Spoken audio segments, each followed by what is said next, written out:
Good morning and welcome back to another video. So বন্ধুসকল বহুতৰে এটাই কোৱেশ্যন যে এডিআৰডিৰ যিখিনি ৰিক্ৰুটমেণ্ট পাতে তো সেই ৰিক্ৰুটমেণ্টৰ যিখিনি চিভিল ড্ৰাইভাৰ থাকে তো তাতে কেনেকুৱা ধৰণৰ কুৱেশ্যন এনচাৰ আহে বুলি মোলৈ বহুতে সুধি আছে আৰু মানে তাৰ বিষয়ে অলপ জনাই দিব লাগে বুলি বহুতৰে মানে কমেণ্ট লগতে মানে মেছেজ ঠিক আছে। চ' বন্ধুসকল আজি মই এই ভিডিঅ'টোত তোমালোকক ধুনীয়াকৈ জনাম যে এডিআৰডিৰ আণ্ডাৰত যিখিনি চিভিল ড্ৰাইভাৰৰ ইণ্টাৰভিউ পাতে চ' তাতে কেনেকুৱা ধৰণৰ কুৱেশ্যন মানে আহে বা কেনেকুৱা ধৰণৰ জিকে আহে, কেনেকুৱা ধৰণৰ ৰিজনিং আহে, কেনেকুৱা ধৰণৰ গ্ৰামাৰ আহে, কেনেকুৱা ধৰণৰ অংক আহে, সকলোবোৰ বিষয়ে এই ভিডিঅ'টোত ধুনীয়াকৈ এটা আলোচনা কৰিম।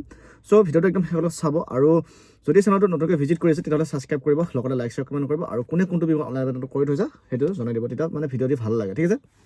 চ' বন্ধুসকল আৰু যদি তোমালোকে আছাম পুলিচৰ যি APR ৰাইডাৰ মেছেঞ্জাৰ লগতে যদি কনষ্টেবল ড্ৰাইভাৰৰ কাৰণে যদি প্ৰিপেৰেশ্যন কৰিছা বা এপ্লাই কৰিছা তেতিয়া যদি কিবা টিপছ লাগে মোক কমেণ্ট কৰক, লগতে ইনষ্টাগ্ৰামত মেছেজ কৰক, সঞ্জীৱ ওলকাৰ বুলি আছে, নহ'লে কমেণ্ট কৰি দিয়ক, মই ভিডিঅ' বনাই দিবলৈ চেষ্টা কৰিম ঠিক আছে। চ' এতিয়া আমাৰ আজিৰ ভিডিঅ'টোৰ মেইন টপিকটো আমি আলোচনা কৰিম যে আছাম ডাইৰেক্ট ৰিক্ৰুটমেণ্টৰ আণ্ডাৰত যিখিনি চিভিল ড্ৰাইভাৰ আহিব বা যিখিনি চিভিল ড্ৰাইভাৰ আহে তো তাতে কেনেকুৱা ধৰণৰ কুৱেশ্যন এনচাৰ আহে বা কেনেকুৱা ধৰণৰ কুৱেশ্যন থাকে বুলি সুধি আছিলে, তো তাৰ ভিতৰত ধুনীয়াকৈ জনাই আছোঁ।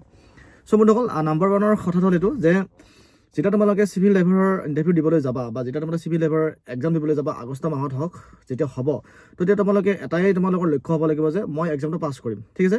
আৰু তোমালোকে এইটো নাভাবিবা যে চিভিল ড্ৰাইভাৰ হ'ল বুলি যে কুৱেশ্যনবিলাক যে ঢিলা আহিব বা কুৱেশ্যনবিলাক যে সহজ আহিব সেইটোও নহয়, যে তোমালোকে এনেকুৱা এটা ভাবিবা যে এইটো মোৰ এটা বেষ্ট এক্সাম হয় বা এইটো মোৰ লাইফৰ এটা মোৰ প্ৰতিযোগিতামূলক পৰীক্ষা হয়, তো তাৰ ধৰণে প্ৰস্তুতি কৰি যাবা তোমালোকে, তেতিয়া তোমালোকে নিশ্চয় পাছ কৰিব পাৰিবা ঠিক আছে। চ' মোৰ অকল নাম্বাৰ 1ত হ'ল যে আমাৰ এডিআৰডিৰ আণ্ডাৰত যিখিনি চিভিল ড্ৰাইভাৰ আহে তো তাতে কেনেকুৱা ধৰণৰ কুৱেশ্যন আহে। চ' সকলোৰে কুৱেশ্যন এইটোৱে মানে প্ৰশ্ন মূলে এইটোৱে।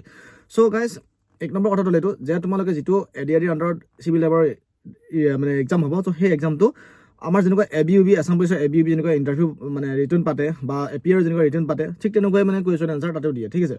যদি তোমালোকে চাবলৈ যোৱা তাতে জিকে আহে, জিকে যদি চাবলৈ যোৱা তোমালোকে বহু ধৰণৰ কুৱেশ্যন আহে যেনেকুৱা আছাম পুলিচৰ ABUBত আহে ঠিক তেনেকুৱা ধৰণে মানে আহে, বা যদি কোনোবাই যদি যোৱাবাৰ যদি 3rd গ্ৰেড 4th গ্ৰেডৰ যদি এক্সাম দিছা ঠিক তেনেকুৱাই মানে কুৱেশ্যন এনচাৰ আহে। যদি তোমালোকে 3rd গ্ৰেড জুনিয়ৰ এছিষ্টেণ্টত যদি পৰীক্ষা দিছা, যদি 4th গ্ৰেডত যদি চকীদাৰ পিয়ন মানে এক্সাম দিছা কিন্তু চকীদাৰ পিয়নকৈ অলপ হাৰ্ড মানে আহে মানে এক্সামটো ঠিক আছে, ড্ৰাইভাৰৰ যিখিনি কুৱেশ্যন এনচাৰটো। তো তাতে এনেকুৱা ধৰণৰ কুৱেশ্যন আহে, কিছুমান জিকে আহিব, জিকেত মানে নানান ধৰণৰ আহিব, তোমালোকৰ ৱৰ্ল্ড জিকে আহিব বা আমাৰ অসমৰ কথা আহিব, ইণ্ডিয়াৰ কথা আহিব, কিছুমান মানে ইণ্ডিয়াৰ বাহিৰৰ কথাও আহিব, তো সকলোবোৰবিলাক তোমালোকে আয়ত্ত কৰি যাব লাগিব ঠিক আছে। আৰু লগতে যদি চাবলৈ যোৱা অংক, তো অংকটো মানে এনেকুৱা ধৰণৰ কিছুমান অংক দিয়ে, কিছুমান অংক মানে আমি এতিয়ালৈকে কৰিব পোৱা নাই, এনেকুৱা ধৰণৰ যোৱাবাৰ মই পাইছিলোঁ যিহেতু মই দিছিলোঁ ন এবাৰ এডিআৰডিত, তো মই নিজে গম পোৱা নাই যে কেনেকুৱা ধৰণৰ মানে অংক আহিছিলে। চ' সেইবাবে অংকটো ভালকৈ চাই যাব লাগিব, বাকী সূত্ৰবিলাক মনত ৰাখি যাব লাগিব।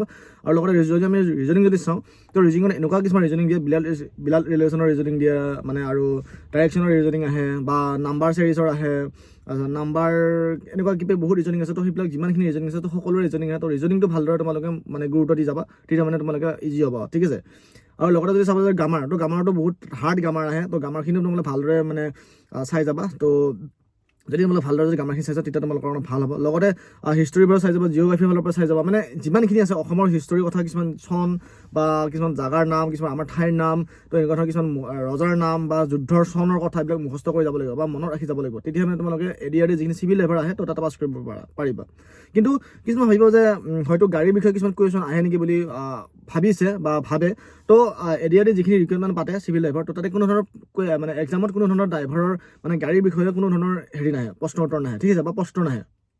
তোমালোকৰ গাড়ীৰ বিষয়ে সুধিব, স্কিল টেষ্ট বা ভাইভাৰ দিনা সুধিব, বাকী এক্সামৰ দিনা তোমালোকৰ ডাইৰেক্ট যেনেকুৱা আমাৰ ABUB হওক, যদি তোমালোকে যদি 3rd গ্ৰেড 4th গ্ৰেডৰ যদি এক্সাম দিছা, যদি জুনিয়ৰ এছিষ্টেণ্টৰ যদি এক্সাম দিছা, বাকী যদি অন্য যদি কিবা যদি তোমালোকে এক্সাম দি পাইছা ঠিক তেনেকুৱা ধৰণে কি কৰে কুৱেশ্যনবিলাক আহে মানে। চ' এইটো নাভাবিব যে ড্ৰাইভাৰৰ এক্সাম হ'ল বুলি যে সহজ কুৱেশ্যন আহিব, যে মই ভালদৰে নপঢ়িলেও মই পাছ কৰিব পাৰিম বুলি যদি ভাবিছা তেতিয়া তোমালোকৰ ভুল হ'ব আৰু ডাইৰেক্ট মানে তোমালোকক ফেইল কৰি দিবা। তো সেইবাবে আছাম পুলিচৰ কাৰণে তোমালোকে যেনেকুৱা ধৰণৰ প্ৰিপেৰেশ্যন মানে লগোৱা, যেনেকুৱা ধৰণৰ প্ৰিপেৰেশ্যন চলোৱা ঠিক তেনেকুৱা ধৰণে তোমালোকে এডিআৰডি যিখিনি চিভিল ড্ৰাইভাৰ থাকিব তো তাতে সেনেকুৱা ধৰণৰ প্ৰিপেৰেশ্যন কৰি যাব লাগিব, তেতিয়াহে তোমালোকে পাছ কৰিবলৈ ইজি হ'ব। যদি ভাবিছা যে ড্ৰাইভাৰ হয় ইমান হাৰ্ড নাহে বুলি, তেতিয়া তোমালোকৰ এইটো ৰং এটা কথা ভাবি আছে, তো তোমালোকে ডাইৰেক্ট ফেইল কৰি দিবা ঠিক আছে। তো সেইবাবে ভালদৰে গুৰুত্ব দিয়া, যে হিষ্টৰীত গুৰুত্ব দিয়, জিকে গুৰুত্ব দিয়, ৰিজনিং গুৰুত্ব দিয়, আৰু অংকটো বাৰু কমকৈ আহে, অংক বেছি নাহে, তো অংক 5-6টা মান আহিব, বাকী কিন্তু ৰিজনিং আহিব, গ্ৰামাৰো আহিব, কিন্তু বাকী প্ৰায় যদি চাবলৈ যোৱা মানে জেনেৰেল নলেজৰ ওপৰত বেছি কুৱেশ্যন আহে দেখা পায় ঠিক আছে। জেনেৰেল নলেজৰ ওপৰত 60টাৰ ওপৰত আহিব, তো সেইবাবে তোমালোকে জেনেৰেল নলেজখিনি ভালদৰে গুৰুত্ব দিয়া, মানে আমাৰ অসমৰ হওক, ইণ্ডিয়াৰ হওক বা ইণ্ডিয়াৰ বাহিৰৰ হওক বা আছাম জিঅ'গ্ৰাফী হওক, আছাম হিষ্ট্ৰী হওক, এনেকুৱা ধৰণৰ মানে বস্তুবিলাকৰ প্ৰতি গুৰুত্বটো বেছিকৈ দিবা, তেতিয়া তোমালোকে ইজি পাছ কৰিব পাৰিবা। ঠিক আছে, চ' বহুতে সুধি আছিলে যে কেনেকুৱা ধৰণৰ কুৱেশ্যন অলপমান মানে জনাই দিবলৈ কৈছিলে, চ' সেইবাবে জনাই দিলোঁ।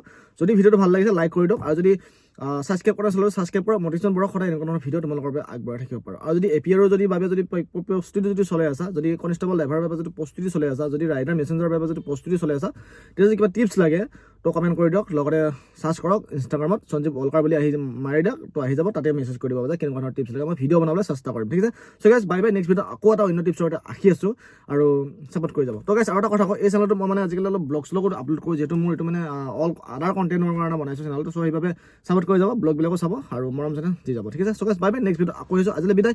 অন্য এটা টিপছৰ সৈতে অন্য এদিন আকৌ তোমালোকক লগ পাম। Bye bye.